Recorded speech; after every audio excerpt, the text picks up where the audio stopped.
University మంచి భవిష్యత్తు కోసం తెలుగు విద్యార్థులు ఇష్టపడే యూనివర్సిటీ. కాల్ 9059052378 9059052379. నమస్కారం, వెల్కమ్ టు ఐడ్రీమ్. మన సంస్కృతి కార్యక్రమానికి స్వాగతం. నేను మీ విజిత.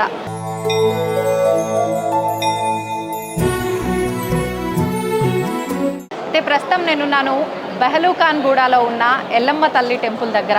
అదేంటండి బెహలూఖాన్గూడ ఎక్కడుంది అనుకుంటున్నారేమో. అదేనండి, మనందరము పిలుచుకుంటాము బల్కంపేట రేణుకా ఎల్లమ్మ అని చెప్పి ఆ అమ్మవారి ఆలయం దగ్గరికి అయితే నేను వచ్చేసాను. పదండి నాతో పాటు ఆలయం లోపలికి వెళ్ళి అమ్మవారిని దర్శించుకొని మరిన్ని అమ్మవారికి సంబంధించిన విశేషాలు, ఆలయానికి సంబంధించిన విశేషాలు మాట్లాడుకుందాం.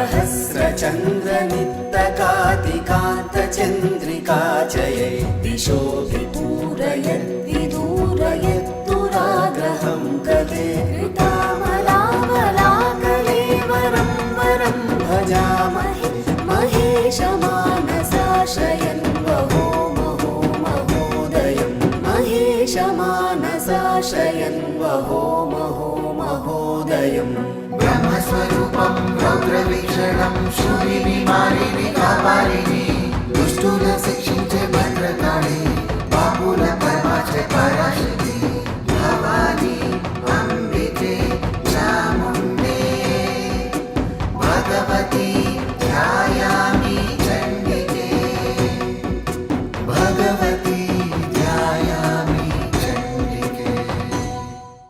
అయితే మనం ఇంతకు ముందర మాట్లాడుకున్నట్టుగానే బల్కంపేట ఎల్లమ్మ ఆలయం సుమారు 700 సంవత్సరాల విశిష్టత కలిగిన ఆలయం. ముందుగా ఎల్లమ్మ అమ్మవారిని ఒక బావిలో గుర్తించడం జరిగింది. అది జరిగి 700 సంవత్సరాలు అవుతుంది. అయితే ఇప్పుడు ఉన్న ఈ ప్రాంతం బల్కంపేట ప్రాంతం అంతా కూడా అప్పట్లో బెహలూఖాన్గూడ అని చెప్పి పిలుచుకునేవారు. ఈ బెహలూఖాన్గూడ ఈ ప్రాంతాన్ని మామూలుగా అంటే ఈ ప్రాంతంలో ఉన్న ఒక వ్యక్తి తన వ్యవసాయ పొలంలో ఒక బావి తవ్వుతుండగా అతనికి అమ్మవారి ప్రతిరూపంతో కూడి ఉన్నటువంటి ఒక బండరాయి అనేది అతనికి కనిపించడం జరిగింది. అయితే అతను ఆ రాయిని కాస్త ఆ బావి నుంచి బయటికి తీసుకురావడానికి, ఒడ్డుకు తీసుకురావడానికి ప్రయత్నించగా అది ఏ మాత్రము కూడా కదలకుండా ఉండగా అతను పరిగెత్తుకుంటూ వెళ్ళి ఊళ్ళో ఉన్న ప్రజలందరినీ కూడా తీసుకొచ్చే ప్రయత్నం చేశాడు.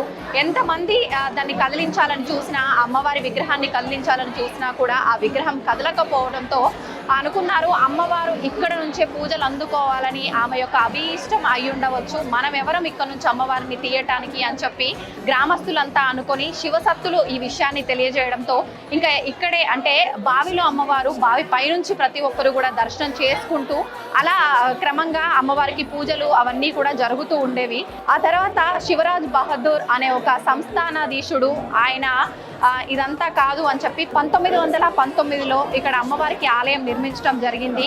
ఆలయం నిర్మించిన తర్వాత రేణుకా ఎల్లమ్మగా అమ్మవారిని పిలుచుకునేవారు. రేణుకా ఎల్లమ్మ మహిమలు కొంత గ్రామాన వెళ్ళి ఒకరి ద్వారా ఒకరు చెప్పుకోవటం వల్ల ఆమె మహిమలు అనేది అందరికీ చుట్టుపక్కల గ్రామాల వారికి కూడా తెలియడం జరిగింది.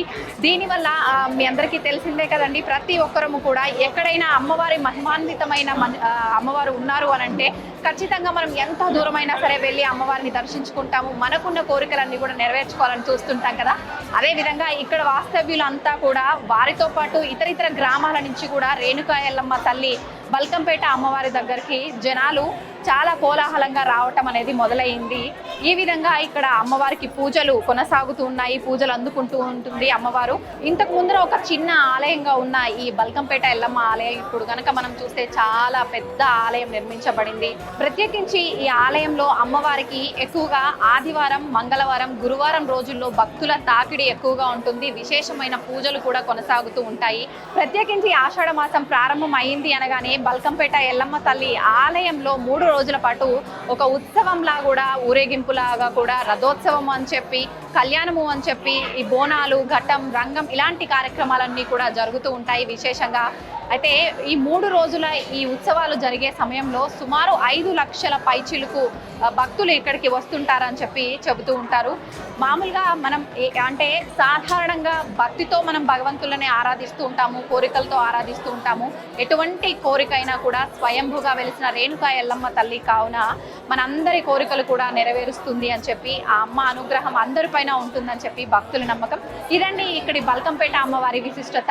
విశాలశైలకందరాంతరాలవాసశాలిని త్రిలోకపాలిని కపాలిని మనోరమామిమాముపాసితాం సురైరుపాస్మహే మహేశ్వరి పరాం గణేశ్వర ప్రసూనగేశ్వరస్య నందిని పరాం గణేశ్వర ప్రసూనగేశ్వరస్య నందిని బ్రహ్మస్వరూపం రౌద్రవీక్షణం శూలిని మాలిని కపాలిని దుష్టుల శిక్షించే భద్రకాళి పాపుల పరమాచే పరాశక్తి భవాని అంబికే చాముండే భగవతి ధ్యాయామి చండికే భగవతి ధ్యాయామి చండికే.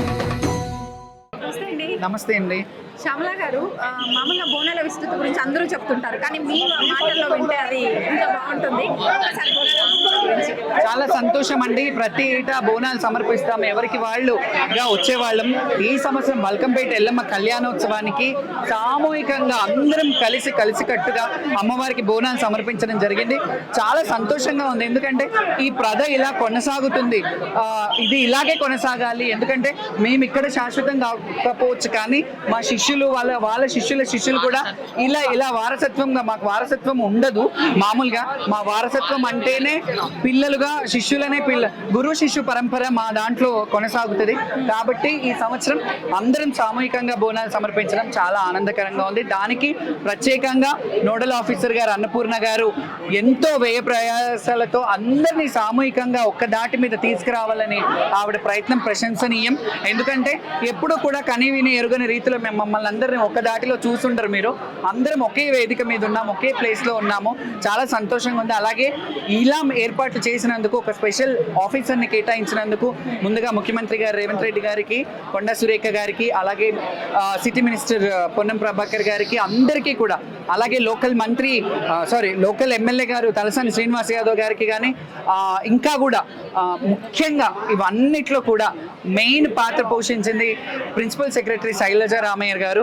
ఆవిడ చిత్తశుద్ధితో జోగినీలకు ఏం కావాలి, శివశక్తులకు ఏం కావాలి అని ఒక 4 మీటింగ్లకు మమ్మల్ని పిలిపించి, మీకేం చేస్తే బాగుంటుంది, మీరు మాకు చెప్పండి, మీ సలహాలు ఇవ్వండి అని చెప్పి మమ్మల్ని పిలిపించడం, ఈరోజు వాళ్ళని బాగా చూసుకోండి అని చెప్పి మాకు ఆచారాలు, పసుపు కుంకుమలతో గౌరవాన్ని ఇచ్చారు.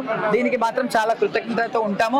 ప్రభుత్వం ఇలాగే వాళ్ళు ఎప్పుడు మాట నిలబెట్టుకోవాలంటే మా కమిటీ వేస్తానన్నారు. ఆ కమిటీ వేసి తొందరలో మా అందరినీ ఒక దాటి మీద అందరికీ ఒక్కొక్క పాత్రలో ఇస్తే చాలా బాగుంటుంది. ఇంకా నెక్స్ట్ ఇయర్ ఇలాగే కొనసాగుతుంది. Thank you. బ్రహ్మస్వరూపం రౌద్రవీక్షణం శూలిని మాలిని కపాలిని దుష్టుల శిక్షించే భద్రకాళి పాపుల పరమాచే పరాశక్తి భవాని అంబికే చాముండే భగవతి ధ్యాయామి చండికే భగవతి ధ్యాయామి చండికే. నిజంగా అమ్మవారిని చూస్తుంటే చూడటానికి 2 కళ్ళు సరిపోవట్లేదు కదా అన్నట్టుగా అనిపించిందండి నాకైతే. నాకు తెలిసి మీ అందరికీ కూడా అలాగే అనిపించుంటుంది. నిజంగా అమ్మవారు ఎంత అద్భుతంగా, ఎంత సుందరంగా ఉన్నారో, అయితే అమ్మవారు ఎంత అందంగా ఉన్నారో ఇక్కడ మహిమ కూడా అంతే విధంగా ఉంటుందండి. అసలు నిజంగా అంటే ఎటువంటి కోరిక ఉన్నా, ఎటువంటి మనము కోరికతో వచ్చినా కూడా ప్రతి ఒక్క కోరిక అమ్మవారిని ఒక్కసారి దర్శించుకొని అమ్మవారి దగ్గర మనం చెప్పుకుంటే కనుక ఖచ్చితంగా నెరవేరుతుంది అని చెప్పి ఇక్కడ భక్తులు కూడా నమ్ముతున్నారు. కాబట్టి మీరు చూస్తున్నట్టయితే ఇంతమంది సుమారుగా కొన్ని వందల వేల మంది తరలి వస్తున్నారు.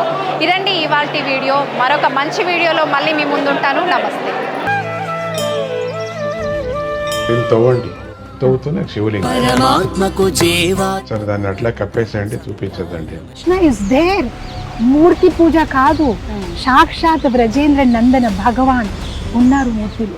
ఏమీ ఆశించకుండా ఆరాధించే వాళ్ళు కూడా ఉన్నారా ప్రభుజీ? నిజమైన భక్తి అంటే మనకు తెలియదు కాబట్టి